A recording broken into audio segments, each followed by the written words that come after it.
Karibu katika chaneli yetu ya Jamvi la Simulizi Vitabu, chaneli ambayo inakuletea riwaya na simulizi mbalimbali za maisha, za kijasusi, za kipelelezi na uchunguzi, lakini pia makala mbalimbali zinazovutia.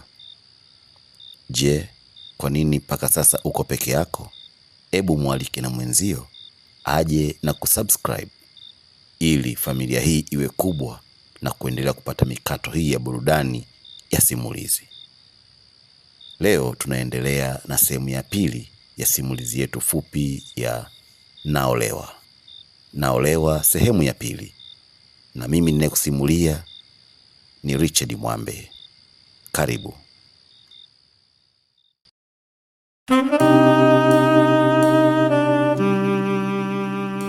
Kama unakumbuka, tuliishia Subira akiwa amerudi nyumbani, akiwa chumbani na mama yake wakibembelezana.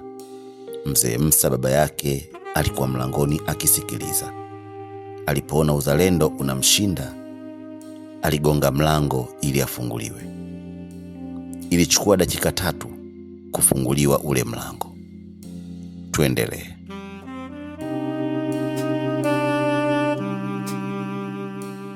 Badala ya yeye kuingia, mkewe ndiye alitoka.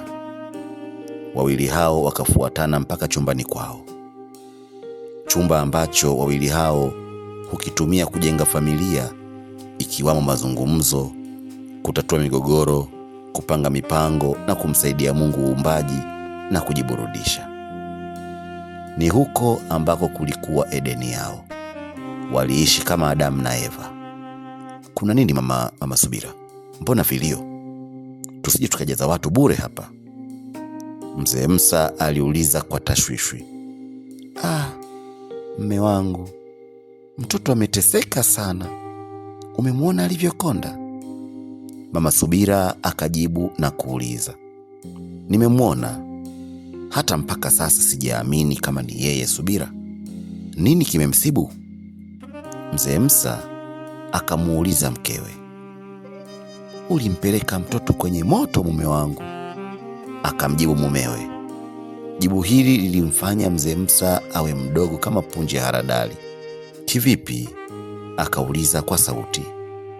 Mama Subira hakujibu. Alibaki kumtazama tu mumewe kwa jicho lililotona machozi. Alijua wazi kuwa mumewe anajua alilofanya, lakini anauliza tu kama kujikosha kuwa hajui. Lilikuwa jambo ambalo almanusula lisambaratishe ndoa hiyo. Mama hakutaka mwanawe aolewe huko ambako baba alitaka. Mwanangu hawezi olewa kwenye familia masikini. Hii ilikuwa kauli mbaya kabisa kwenye masikio ya mwanamke huyu wa Kidigo miaka 2 iliyopita. Tumshukuru Mungu amerudi salama. Mengine tuyaache, atatusimulia tu mwenyewe. Ngoja kwanza apumzike. Mama Subira alimwambia mumewe. Mpikie chakula kizuri ale. Mzee Msa akatoa maagizo. Sawa mume wangu.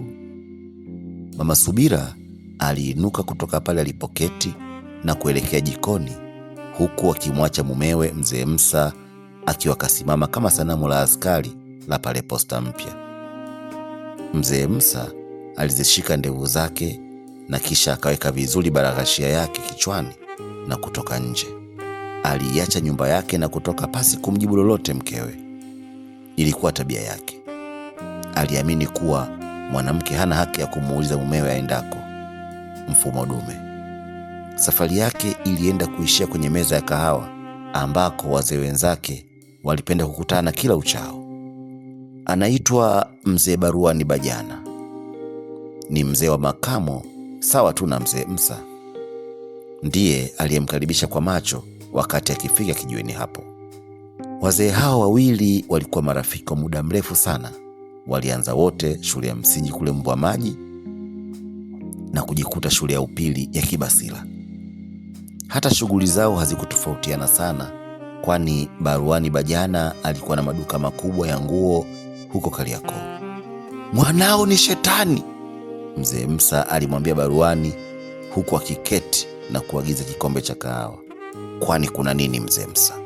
Mbona hata salamu imekuwa hadimu leo? Wafika tu na kubwabwaja? Baruani akamwambia. Mzee Msa akatema mate kando. Hii ikamfanya baruani aelewe kuwa huyo rafiki yake kafikwa na jambo, kwani alimjua vyema kuwa akiwa na hasira shuti ateme mate kando, hasa upande wa kushoto. Akainua kile kikombe na kuvuta funda moja, kisha akakitua na kumtazama baruani. Binti yangu amerudi nyumbani, amekonda kama mua wa Mtibwa, akamweleza. Astaghfirullah, anaumwa? Na mbona asinijulishe mie au mama mkwe wake mpaka amwe kurudi nyumbani? Sisi yule tumemuoa, hana amali tena huko kwenu. Baruani aliongea kwa lafudhi yake ya pwani. Hata kama mlimuoa, waneni wakale walinena, mwenda kwao si mtoro. Limetokea, na labda alikwambia au alimwambia huyo mama mkwewe, lakini hamkujali wala kutilia maanani. Mzee Msa aliongea kwa uchungu, ijapokuwa hakuona wala kuambiwa lililompata bintiye, lakini kwa kuona tu hali ya mkewe alikushapata majawabu. Baruani Bajana alijiinamia, kisu kiligonga mfupa. Moja kwa moja alijua kile anachomaanisha rafikiye. Ni kweli, Subira alienda mara kadha wa kadha kwa wakweze kuwaambia, kijana wenu ataniua, lakini wao hawakujali wala kuona uzito wa hayo maneno. Vumilianeni tu, yatakwisha, ilikuwa ndio kauli yao siku zote. Kama ningalijua nampa chatu mwanambuzi, hakika nisingalitenda, Mzee Msa akasema huku akitikisa kichwa. Maneno hayo makali yalinyanyasa masikio ya baruani. Yaani mimi mwanangu ni chatu? Mzee Baruani aliuliza kwa wahaka, huku hamaki ikivinjali usoni pake. Ndiyo, mmenitesea mwanangu mpaka amebaki kama kijiti. Jamani, Mzee Msa alilalama. Pole bwana, tutakuja kuyaongea kiutu uzima. Baruani alimaliza namna hiyo. Mzee Msa akainuka pale alipoketi na kuondoka zake bila kuaga. Safari moja kwa moja mpaka nyumbani kwake. Alipoingia tu alimkuta mkewe na Subira bintiye wakiwa wameketi kwa maongezi. Mama Subira alipomwona tu mumewe akainuka haraka na kumletea kiti chake ambacho daima hupenda kuketi. Pole sana mwanangu, yule nyang'au alikuwa anakutesa sana, ona ulivyokonda. Mzee Msa akamwambia bintiye, yaani baba, sintorudi tena kwa yule mwanaume, naomba tu unisamehe. Subira aliongea kwa udhati. Urudi? Ukafanye nini? Maadamu haja kutoa roho, wewe ni wa hapa hapa. Mzee Msa aliongea. Subira hakuamini kama ni baba yake yule yule ndiye asemaye hayo. Baba yake yule yule ambaye alimkatili penzi lake la awali na kumlazimisha kuolewa na huyo aliyemtaka yeye.